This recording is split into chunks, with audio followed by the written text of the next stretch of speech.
There are quite a few things that could go wrong when you go to publish your first YouTube video, or really any YouTube video. If you want to make sure every single video you publish here on YouTube does its job, gets views, and drives your business leads, make sure you continue watching because I'm going to share with you 18 mistakes I see creators and business owners make all the time here on YouTube. Ready to make sure your first YouTube video doesn't fall into any of these mistakes? Hit that like button and let's dig in. Hey guys, welcome back. My name is Trina. If you are new here, and this channel is the place for business owners, entrepreneurs, and content creators who really want to grow their business organically with online video. So we are going to rapid fire these 18 mistakes so you can make sure you don't make any of them when you publish your first YouTube video or your next one. The first mistake that I see is people thinking about their title after they've already shot their video. Like you're uploading your video and you're trying to think what's the best title for this. That's not what you want to do. When you're planning your content, you really want to think about that title before you even shoot your video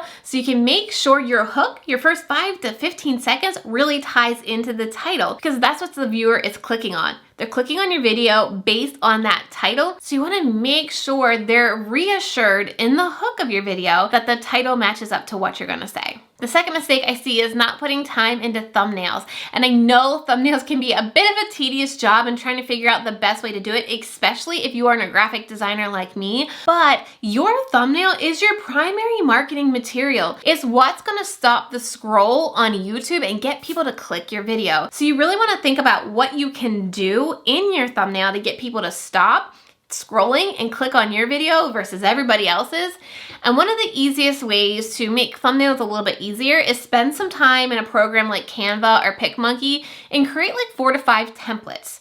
That way you can just pop your photo from your thumbnail on one of those templates and cycle through them to make the process a lot easier. The third mistake is not scripting your content in a way that you're grabbing attention in the first 5 to 15 seconds. Listen, your first 5 to 10 seconds is really gonna make or break your content. This is generally where we see the hugest drop in audience retention. So you wanna think ahead of time, what's the best way you can grab their attention in that first 5 seconds? I really like to make my hook personal, make sure I'm connecting with you. Also want to make sure it's kind of fast paced. So can you add call out text? Can you add some kind of B-roll so that it's really super quick so that people want to stay watching? The fourth mistake is not having a call to action at the end of your video, specifically for business owners. Now, business owners, we really want to use YouTube to grow our email list, right? But we have to balance that with also pleasing YouTube here. So I would say every other video, you have a call to action to your free opt-in, to your webinar, to your website or your services page, wherever you want to send them.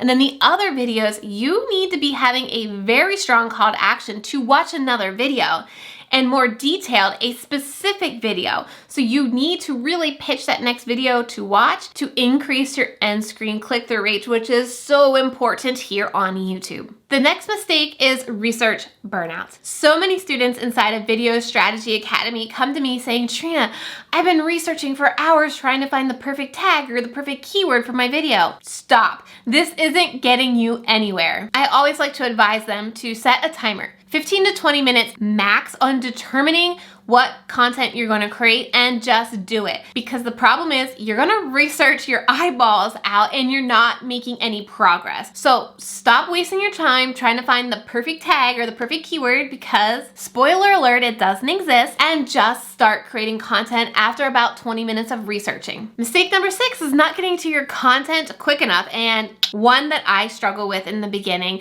I know you want to connect with your audience and you want to be chatty, but someone brand new to your content is probably clicking on your video for the value you pitched in your title that you planned in advance. So you want to make sure you're getting to the really meat of your content within the first 20 to 30 seconds. So remember that hook we talked about? That hook's got to be about 10 to 15 seconds. Your intro where you introduce yourself, where I say what this channel is for, got to be about 5 seconds, and you're really jumping into the meat of the content within 30 seconds max. Number 7 is signaling your video is over before having your call to action. Remember, we talked about a call to action earlier, but what I see so many people doing is they'll say, in my final step, or in conclusion, or to wrap this video up. As soon as you say that, your viewers are gone. They're going to that next video and suggested, or they're going back to search. You need to go seamlessly from your content to your call to action. So if you watch at the end of this video, if you stay to the end, you'll see how I transition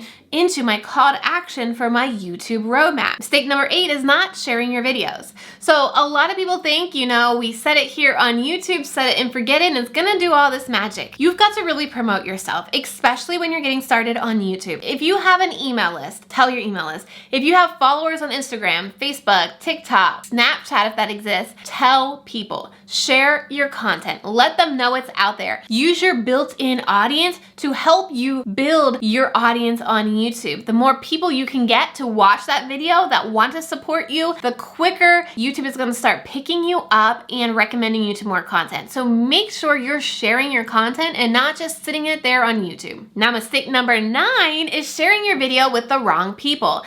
What I mean by this is, if you've heard like Instagram pods, there are YouTube pods where you share your video in a Facebook group and people go and watch it. But the thing is, those people aren't your target audience most of the time. And so what they may do is they may click over there, they may like it, and they don't watch the entire video. So what happens is YouTube sees that the video isn't keeping people's attention throughout the entire video. So that signals to them that this content isn't that good since people aren't watching it the whole way through. So you want to make sure you're not just dropping your YouTube link into Facebook groups or into YouTube pods, because it's not going to help you out. It's going to end up hurting you. Mistake number 10 is being too niche. And you're probably thinking like, Trena, wait, you tell me niche, niche, niche. But what happens is you can get too niche, that people aren't even actually searching what you are talking about. So for example, you may think about a niche, busy moms who need to plan better. Well, yes, that niche works, but if you're just talking about planning over and over, they may not be searching that. So you want to build that out a little bit. Maybe, yes, it is busy moms, and that's your niche. What are busy moms struggling with?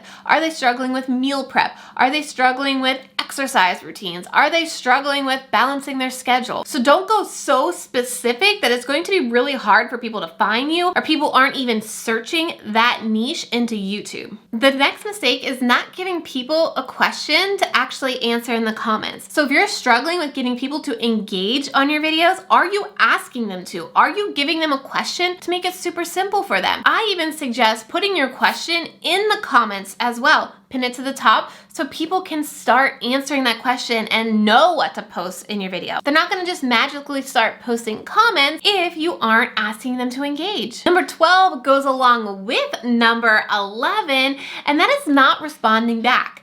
And I'm guilty of this too. I would just run out of time. Like, there was not enough time in the day. But now I have a daily to-do list that reoccurs every single day, and I spend 5 to 10 minutes every single day responding to comments on my YouTube channel. Even if there's just one comment on your YouTube channel, respond to it. Engage with that one person who took the time out of their day to leave you a comment. The next mistake is not adding description box content.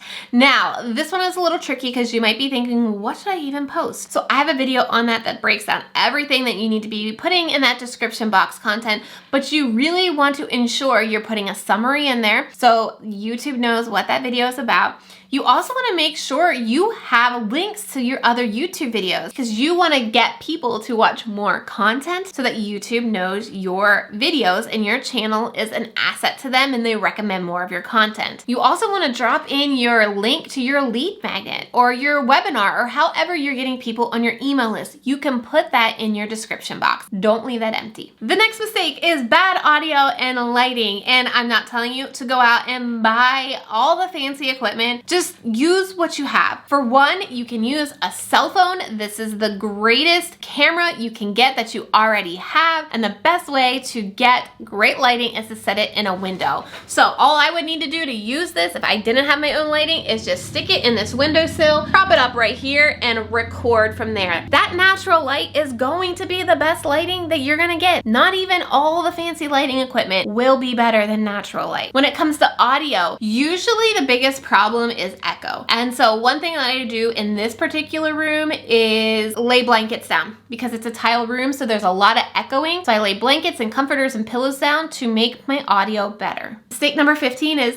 not being you. And look, I know it is kind of scary and vulnerable to be talking to this camera lens thinking anybody can watch this content, and I've struggled with it for a long time because my background is in business and I have a master's degree in business, and so a lot of my background is kind of like this suit and tie, button up professional person. But that does not connect with my audience. They want to connect with a real life human being, somebody that's being them. And yes, I'm going to attract some people, and yes, I'm going to detract, is that a word? Some people, and that's fine. I'm specifically for a certain type of person, and if I'm not for you, that is fine. I'm not going to be for everybody. But when you try to put yourself in this box and try to be perfect and be something for everybody, nobody's going to end up connecting with you because nobody connects with a robot. So really try your best to be you. Let your stumbles in your video. Let your crazy hair in your video. If you talk with your hands like I do, let that in your videos because that's what's going to connect with people. The next mistake